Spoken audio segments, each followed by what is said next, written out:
Alright mga katambay, maligayang pagbabalik. Andito na tayo na sa may barangay Krame. So ayun pala mga katambay, San Juan, ito Quezon City. So magkaiba pala no. Yung kahit street ipapunta ron Santolan. Ito naman Boni Serrano Avenue no.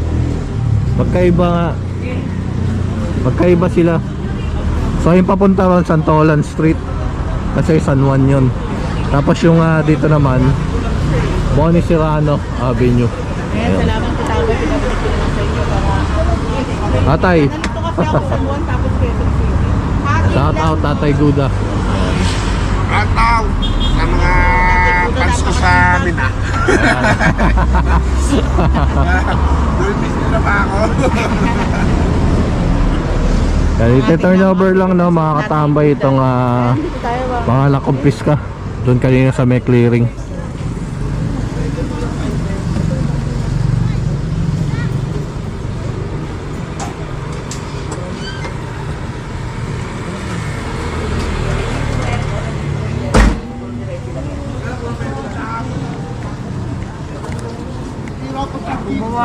Tulak dito, talian na lang yung ganun talian. Ayan, antayin natin mga katambay, nakikipag-coordinate lang si Sir Richard sa loob ng barangay. So gagawa sila rito ng blatter ng kasunduan na hindi na nila ulit ibabalik itong mga gamit na nakumpiska sa may bangketa at kalsada no. Ayan, magbabalik pa ang katambay fish shop. Alright mga katambay, maligayang pagbabalik. Ito kinakausap lang ni Sir Richard kung may-ari no. Itong Hindi, oo. Hindi, ganito na lang. Huwag mo na silipin. Huwag mo na silipin yung iba.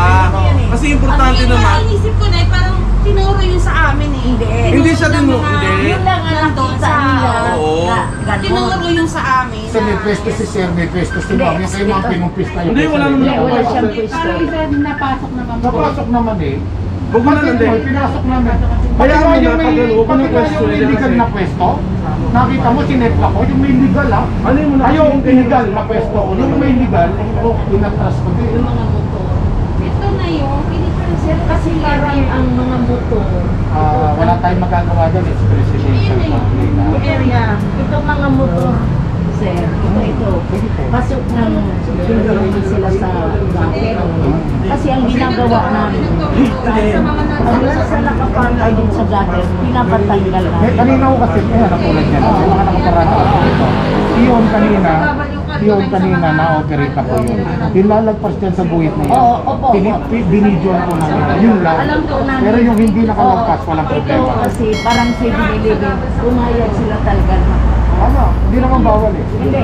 Ito sa amin talaga dito, talagang hinuhuli namin.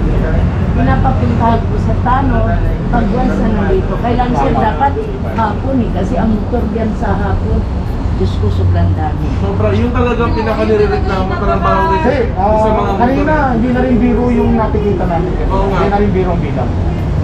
Hindi na rin biro yung Ngayon pa bilang. lang, wala tayong magawa. Kagaya nito na Gusto ko kasing malaman ninyo na illegal kayo doon. Ako, ito illegal yung car. Sabi na po Kasi, namin na pag hindi illegal naman ka, kami nagtitinda doon sa area ng karito namin. Pinark lang namin doon. Kasi nga, mahirap kasi mag-uwian. Saka alam niyo yung illegal vending. Kariton niya na. Hindi Pag ang ka isang naman bagay magbili. na illegal vending, Kariton niya katabi at nagkaroon ka ng provision lang, Pero, definitely, naiwan. napakaalisin mo, hindi yung 24 hours. Naiwan siya doon. Bakit hindi Sir, siya ito daw sir, Alin? hindi daw ninyo Ito po, nakuha. nung times po na question lang po ko sa... Ayun na, nakapasok ka, ano bang Yes po, hilera po siya nung kariton namin na nadampot kanina. Ito Wala po, nga kasi kayong orange. pwesto, ate. Yes sir, wala po kami pwesto, pero ito po, may wala din po pwesto itong mga na... Kanino ba yan? Di ba sa 7-Eleven yan? Yun po, ito po yung... Sa 7-Eleven ba yan o hindi? Tingnan mo yung kulay. Hindi po, nakapark lang din po siya dun sa area Kasi na... property nila yan eh. Pinapayagan ka pa na 7-Eleven. Kung Yes. pinapayagan ka, bigyan mo ako ng certificate. Yun na nga po. O, pasasara ko yung 7-Eleven. Pakikita kita ng violation. Asan na yung papel? Hindi nga. Sana ngayon pa lang. At ang importante, ibinabalik. Ibababa yung karuto. Huwag na tayong nakipag-ano. Kasi Huwag ka na makipagsinisipan. talagang ano nila, trabaho nila. Trabaho nila. Kasi yung Hindi. Ang importante, ang sinabi nga nila, makinig ka ha. Ang importante naman dyan, kung tinuro yung kariton mo, the important is yung kariton mo, mababawi mo pa rin. At saka Yun naman hindi- sinasabi ni Kapitana. Hindi. Sir, di Huwag ba? ka na magturo. Yung karito Ito na. Hindi, niya. next time, ituro mo rin yung Para kariton alam mo. na. Sige. Hayaan mo na. Sasara natin yung 7-Eleven. Kasi Wag, hindi mo na sir. dyan, Wag, makalis sir. ka. Wag. Kasi ang civil Hindi, para fair. Kasi ayaw namin, we would like to be unfair. Alam mo, Alam mo na, ganito wag yun kang eh. naman. Ang civil ilibin, pumunta kami, verbal kami nag-usap. Hindi sila pwede talaga. Mag-release na magbigay ganyan. ng certification. Ang sinabi Pero ng bawal 7-Eleven. sa Kopya niya na po. Ngayon, ang sabi ng 7-Eleven, sige magtinda kayo basta Maayos- hindi na- maayos maayos lang. lang. At hindi na namin saklaw kung may manghuli. Diba? Hindi naman nila pwede sabihin, Sir, huwag niyong hulihin dahil pwesto ko yan sa 7-Eleven. Kasi ipinagbabawal din yan sa kanila. Ayun po. Ngayon, Pwede silang masarap. nakiusap tayo sa 7-Eleven, pinayagan tayo. Siguro yung sinabi ni Sir, huwag iwanan yung kariton.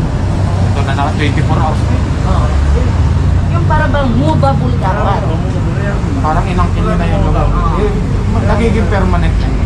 Kasi nga, at 7-Eleven, sila pwede mabili ng ano sa'yo. Kasi nga, Pwede. siya ang di ba sinabi ni Charmaine sa atin, naalala mo yung kinausap natin yung store Sasarain manager, sa 7-Eleven. na pwede siyang Ay, makwestiyon. bukas na bukas. Pwede ko sulatan na Pwede siya 7-Eleven. Wag na Sir, wag na natin i-input ang 7-Eleven. Hindi, Kahit para lang paano, po, para lang maliwanagan. kahit pa paano ang 7-Eleven nakatulong sa mga vendors.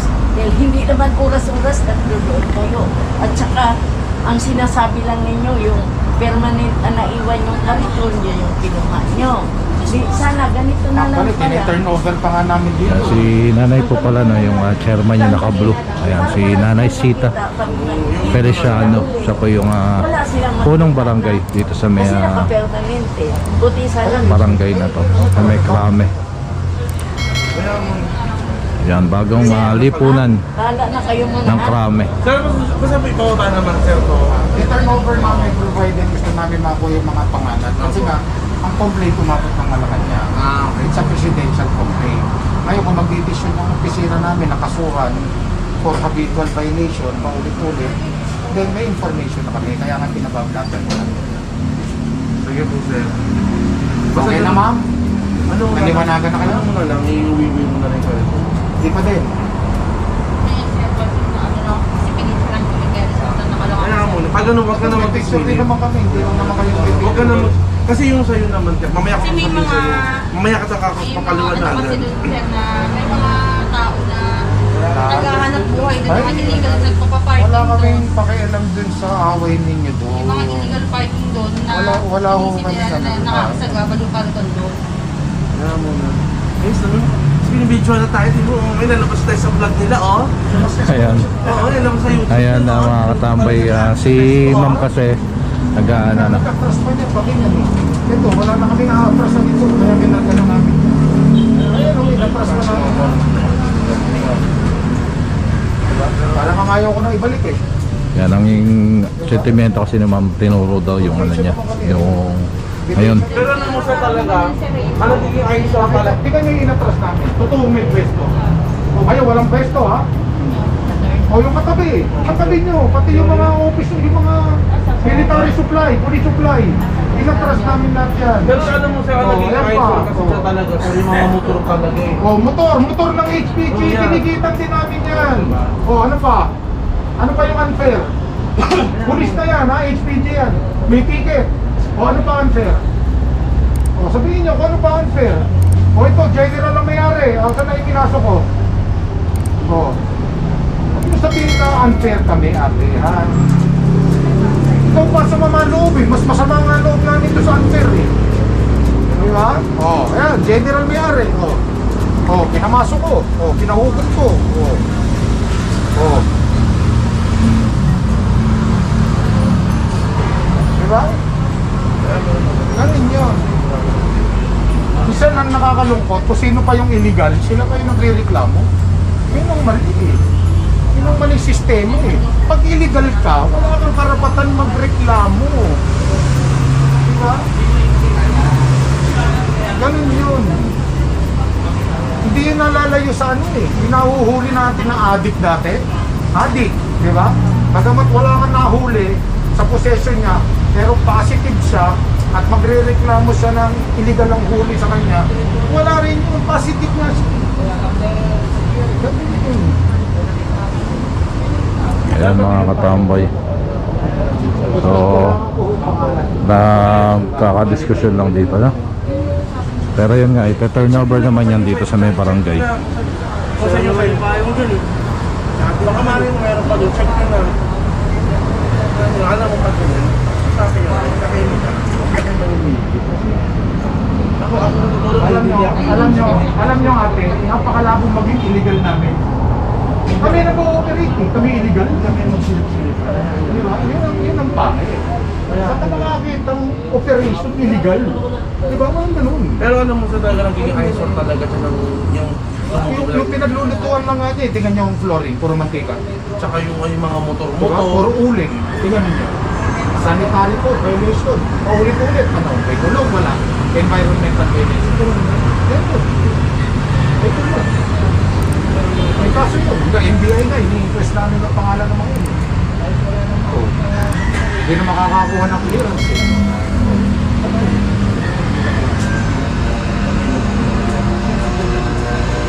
Diba? Alam mo, napakahirap itama ng mali. Imagine mo.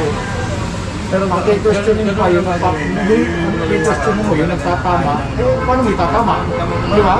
Kung ang kine-question mo yung nagtatama, hindi mo may tatama. Wala kang pakikita. Ganun sa harap ko eh. Basta yun ako naintindihan ko. Mamaya ka tayo Kung pala, meron silang personal na alitan doon, napagbibintangan, MMDA. Hindi kami na may personal. Wala kaming gano'n. Kung sa amin, kung ano yung makita namin violation, action na namin. Unfair kami kung hindi namin inaksyonan. Kasi yun ang trabaho namin eh. Kung kami magiging unfair. Pero yung inaksyonan ka, kasi bawal ka, hindi unfair ang tao. Yan, sinasabi kasi ni Ma'am na kay Sir Richard unfair daw yung gameplay rin kanina. Hindi public doon. Nakiusap kayo doon sa private na lugar doon. Ayan mga katambay, namatay yung ating guro. Sino kaya kanina nagbabarilin ko kayo eh? Sino yun? Bakit hindi mo sinasabi sa akin? Halika, ibablatter natin. Betret. Pag ganun nagtatrabaho tayo, hindi tayo. Sabi niyo. Sino pinalunod nyo? Si Katambay, si Busila? Ayan sila oh. Si Busila! Oh, ayan. Si Richard! Ayan. Nakita nyo na, personal nyo na nakita. Okay. Thank you! Kay Busila pa! Kaya sabi ko sa kanya, sir, ang tinatanong niya ba't kinukuha niya yung sign? Sabi ko, sir, obstruction din kasi. Yung ano nila, sir, oh, pag ganun magsasabi kayo, hindi kayo pwedeng ganun, pagbabantaan tayo. Ng ano? Clearing ng sidewalk. Ano po suot ng damit, sir? Yung matanda, sir, yung matanda siya. Puti lang na, Naka-short lang. naka-short na Ah. t-shirt. Si Pag yun. Yun, sir, yung number one na, Pasaway dun. hindi mo siya pasaway, sir. Laging reklamador, sir. Clearing ng sidewalk. Lahat ng ahensya, sir, yung reklamo niya. Ganun ba? Bakit mali naman yung pagbabanta na... Kaya nagunta din sila Piachat, di ba? Babarinig dito dyan eh. Sabi nito, sir, ano yan? Nananakot yan, sir. Ayun. Ano yung nagbanta ng residente? Pinagkukuha lahat ng mga pole. na obstruction sa sidewalk. Obstruction sa sidewalk. Ngayon, pinagbantaan, napaparilin ang operatiba ng MMDA. Tapos pag ganun sasabihin, Hindi ba yun? kasi legitimate operation tayo. Sabi ko pa kanina sa isang kasama At kinausap ko sa J-Bus. Sabihan na kasi Sir Richard. Sir, ayun, Dedetrot pa to. nag-ano, idirect agad kay Sir Richard. Natapos na natin. Sipin mo, mamamaril siya. Ang una, gun ban. Kinausap niya yung bus si Mr. Pagio.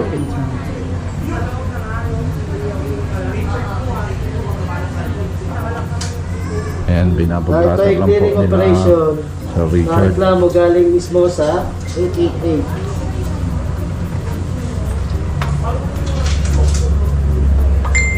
I think. At Tapos sabi, Company naman sa Oyo.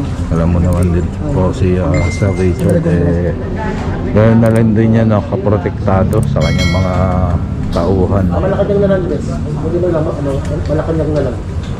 Ayan, hindi lang na sabi agad kanina. So ayan mga katambay, babalik ulit ang Katambay Official Vlog. Ayan mga katambay, okay na po rito. Ayan, kompleto naman na yung na-accomplish ka. So ayan, na-turn over na po. So ayan mga katambay, maraming salamat sa inyong pagsama. Thank you po sir, thank you sir. What's lang. Thank you ah. Thank you po sir. Ayan mga katambay, okay na. Bukas na lang, thank you. Shout out. Magbabalik ang Katambay Official Vlog. Hindi na pala. Maraming salamat sa inyong pagsuporta. At lalo na sa panonood ng Katambay Official Vlog. Please kindly like, comment, share, and subscribe. At pakit nyo na rin ang notification bell para updated ka. Mabuhay kayo lahat. God bless everyone and peace out.